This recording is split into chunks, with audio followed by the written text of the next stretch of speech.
Welcome to episode 4 of Living in Recovery, a podcast devoted to sharing the stories of fellow CPP employees who are living in recovery with an addiction. The focus of this podcast is to share the experiences of those who have struggled with alcohol or drugs in the hopes of breaking the stigma that's often associated with addiction. Also, the goal of this podcast is to stimulate hope amongst those who may be struggling but are discouraged or intimidated by the prospect of seeking help. As a disclaimer, the words expressed in this podcast are based on personal experiences alone and are not meant to be taken as medical advice or to promote one method of treatment. Today, Gabe shares his recovery experience with us and how he has come to terms with his addiction. Now, Gabe discusses what works for him in his approach to recovery. So, when did you first know that there was a problem? This might sound kind of insane, but I realized, out of all the years, the 10 years of my problem, I didn't identify it till, back in February 2020 on my last moment of defeat. Pretty much I was at a crossroads at that moment. And that's when it took, for me to realize there was a problem. And pretty much I saw, my life and future just coming down, and it came down pretty quick. And never to realize all the years prior to that I had a problem with my addiction with alcohol. That's pretty insane. And what we learn about ourselves and our recovery is that we live, in a life of insanity, and sometimes we won't see it. It'll come to the point where I was brought to, and it's pretty scary. But I'm still here. It was going to take me to the bitter end, and it didn't. And something up there gave me a chance. Like I said, I was at a crossroads, and I finally told myself, "You got a problem, Gabe." And talking about bitter end is pretty much whether I choose living life to the bitter end or choose this new way of living in recovery. Had you come to that crossroads before? Maybe I had, and I didn't realize it. And I mentioned that's pretty scary. And for what this disease does, it allows us not to see that it causes us to forget those moments, no matter how tragic they are. The next day we wake up and we're still breathing, still moving. We live with, let's not worry about yesterday, but I can, I got a solution to, suppress the worries and guilt of what I did yesterday and years prior to that. And yeah, that's scary, to know. So I was never able, it never crossed my mind for me to sit down and say at moments that I had a problem, that, any day I can die or I can lose everything and everybody in my life. What do you think was different this time around? This time, I mentioned it took me over 10 years. I was pretty much in a state of mind that I was sick and tired of being sick and tired. I sat down, and for me to have the thoughts of, my existence didn't matter anymore, and seeing that I was pretty much hopeless, that, those moments, and I sat down and reflected back on this journey of my addiction, something happened inside that, allowed me to think a little bit more clear about my life and if I was worth living. So I pretty much surrendered in that moment, and I was given an opportunity to seek help. And, of course I wasn't looking for it, but pretty much a ladder was lowered down to me. And, I put my hands on it and started to climb up. I didn't want to be down anymore in this self-defeat. When you say you had a chance to seek help, what did that look like for you? It was pretty much, I saw my future, that there was going to be no future. I did see my life coming to nearly death. Finally, I had the fear of death spark in my mind, and It's somehow I found the willingness to actually, go all the way through with it with the help that, I needed that was going to be provided. And so I don't want to say I had no choice, but this choice that I had, I was finally willing and ready to make that choice. And again, like I said, I was pretty much just sick and tired of being sick and tired of the way I was living. What did treatment look like for you? When you went to treatment, what was your experience? When I first arrived there, I had a little sense of happiness that I was doing something right for myself. But then after a day of being there, so many emotions started to run through me. And I want to say emotions of and thoughts of shame, fear, embarrassment. But, then it took a couple of days for those thoughts to start to, wear off. I started to realize that I do belong here in this treatment center because pretty much I started to reflect back on in my life and my journey of my addiction with alcohol. And so, it was, those emotions were pretty heavy and weighing me down, worrying about what others are going to think about me. They found out where I was at. But being in rooms with others, when I started to realize I'm in the rooms with others, are sharing the pain together, the pain and struggles and experiences we all pretty much had, and that I wasn't alone. And it was all sorts of walks of life in there. So that's the first time I've ever experienced that. So I started to feel more relief and knowing that I was doing something right for myself and I was in the right direction. Had you been to treatment before that time? I have been in a detox center several times, which I thought was a treatment center. It was a 5 to 7 day treatment process. And so it was pretty much to just medicate you and detox you from, some of the substance that was in your body, which I had alcohol, a little bit of counseling, but, with all the medication that's given to you there, you're not clear minded. So you're not, and, 7 days is not enough. It's a band-aid they'll place on you and send you home. And how long was your stay this last time? It was 30 days. When you went to the treatment center, were you concerned at all how that would impact your work? Yes, I was very concerned.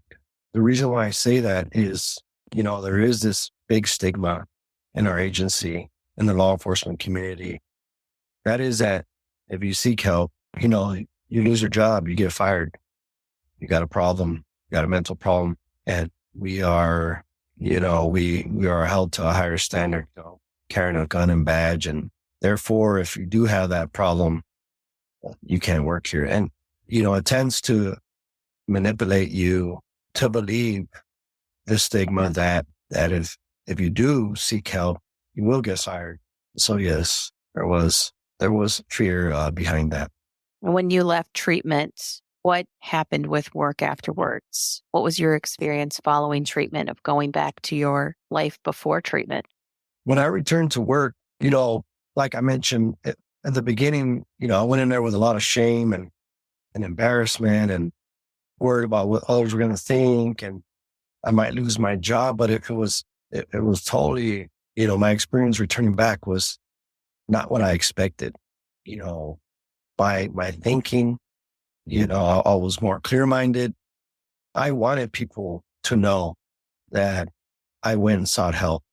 I wanted people to know the experiences that I experienced while I was there. And of course, my management coworkers, I was ready for whoever asked where I was at. I was going to let them know where I was and what I just did for myself. And so it went in there from being in a negative state of mind to a positive when I came out. And I actually had no worries returning back to work, nor the thoughts that I was going to get fired. And so I got back and I did have moments and conversations with agents.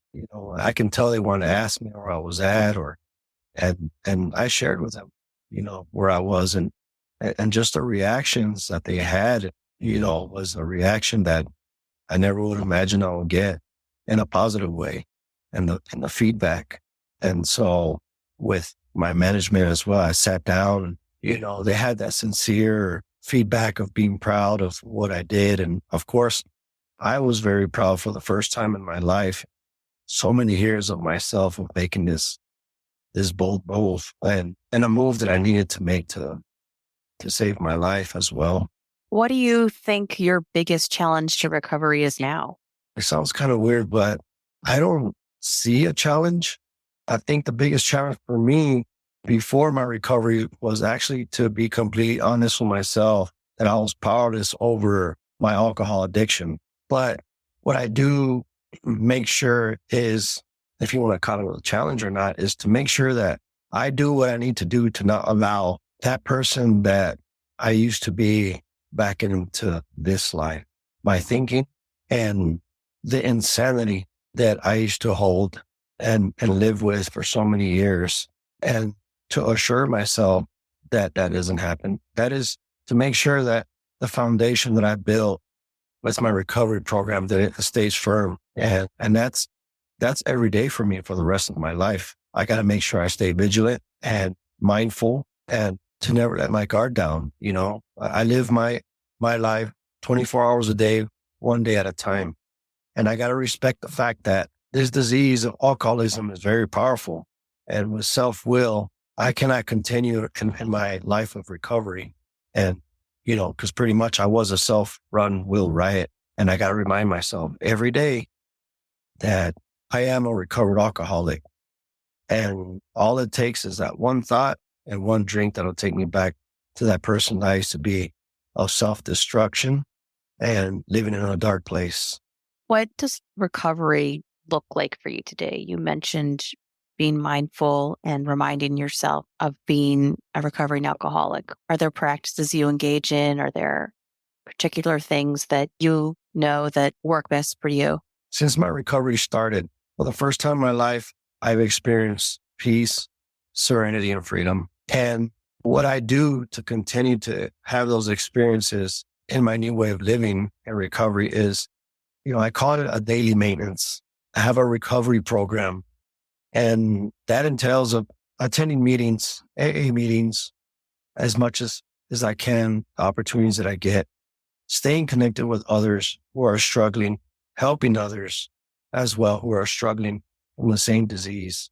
I do have a sponsor, and I'm also a sponsor. And I'm very involved now after learning about myself in personal growth and the mental health side as well. I have literature that I read daily, and I'm always, I found that I have this willingness now to continue to grow in my recovery and continue to grow to be a better person.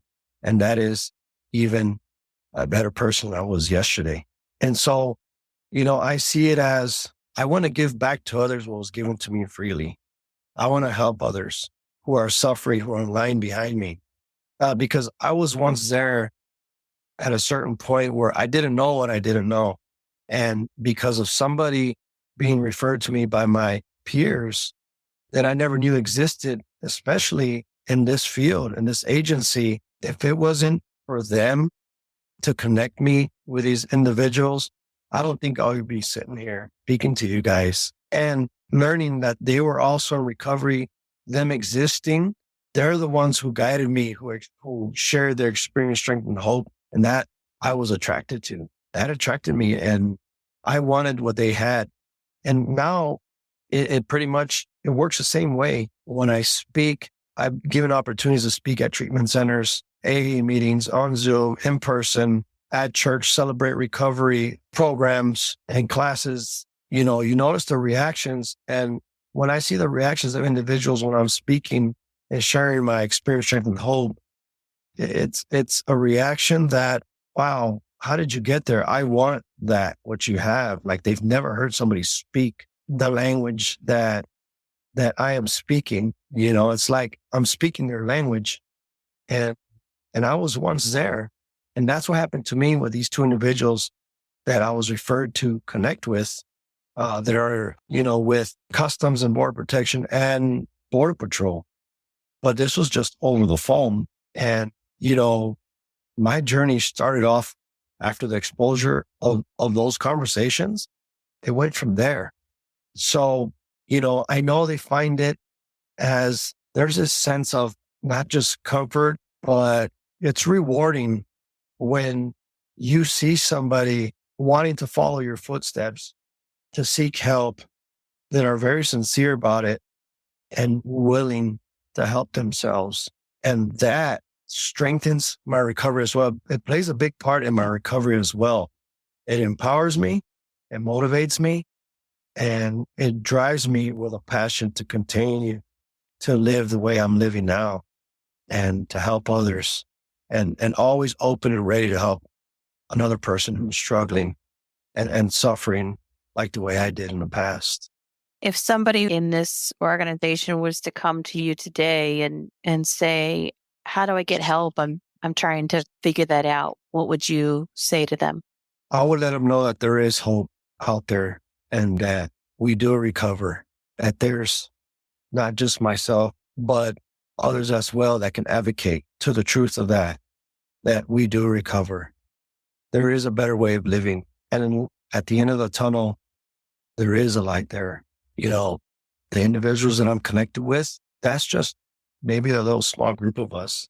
But from what I've seen and experienced that are nationwide, even worldwide, have advocated to the truth of that as well and sharing their experience, strength, and hope. And what that does for me, it just reminds me every day that every day there's people out there who are suffering from this addiction, alcoholism, and that are finding hope as well, that your life does matter.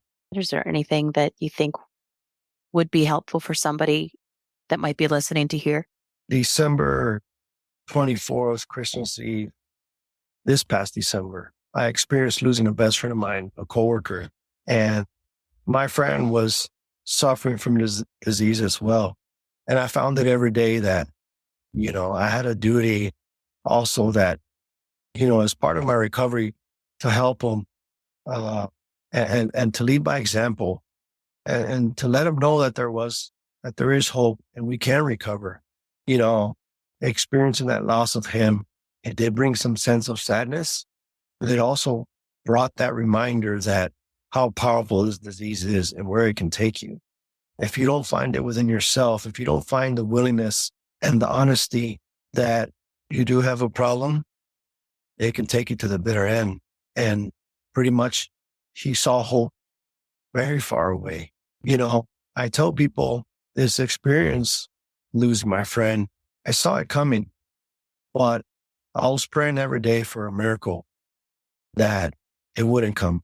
These experiences, tragedies need to be talked about, need to be shared about, especially that experience that I had. So people are aware of what it can do, how quick it could take somebody's life. I've never lost hope in recovery because of it, or did I have anger or held a resentment towards life or even God?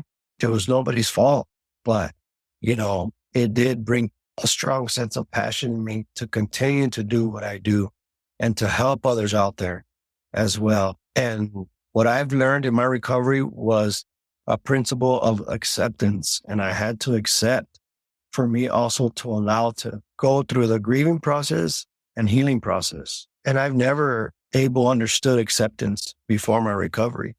And that's, like I said, that's a big principle that helped me and, continue to move forward in my life since this loss. And so I want to say that if you see somebody struggling, say something, approach them. That one act of whether concern, kindness to them can spark that individual faster than we expect. You might feel that somebody else is already trying to help and you just want the help or you don't want to be bothered, but you'll be surprised at the reaction when you do actually approach this person and just ask them a simple question. Are you okay? Because I've experienced it before. I find it myself now that through his experience that it's something that many of us can't control, but it's what we can provide to them. Show them that you care, that you're concerned, and that their life does matter.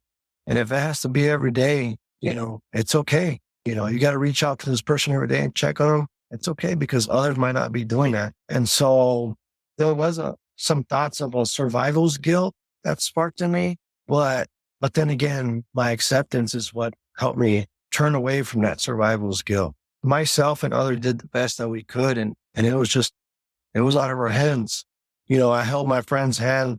I said at his funeral that I held his hand as we were climbing up a high mountain, because I was getting to that mountain, towards the top, and I was getting higher and he was falling behind. And I told him that I held it as tight as I could, as long as I could, to try to save him, because he was falling behind. And what happened was something up there, what we call our higher power, came to save him, because he saw I couldn't. And it wasn't that he gave up. It's just in that moment he surrendered. And in that moment, when I realized that he came to save him, I found the acceptance. I was able to accept, he was struggling. And because many of us had tried to do what we couldn't accomplish that mission. Somebody else did, and took over from there. Thank you for joining us for this episode of Living in Recovery. If you or someone you know needs help, reach out to the Employee Assistance Program to reach a licensed professional counselor at 1-800-755-7002. For additional resources related to the Substance and Alcohol Misuse Prevention Program, please visit the CBP Wellness and Resilience Programs page at CBPNet. You can also send questions directly to CBP Resiliency at cbp.dhs.gov.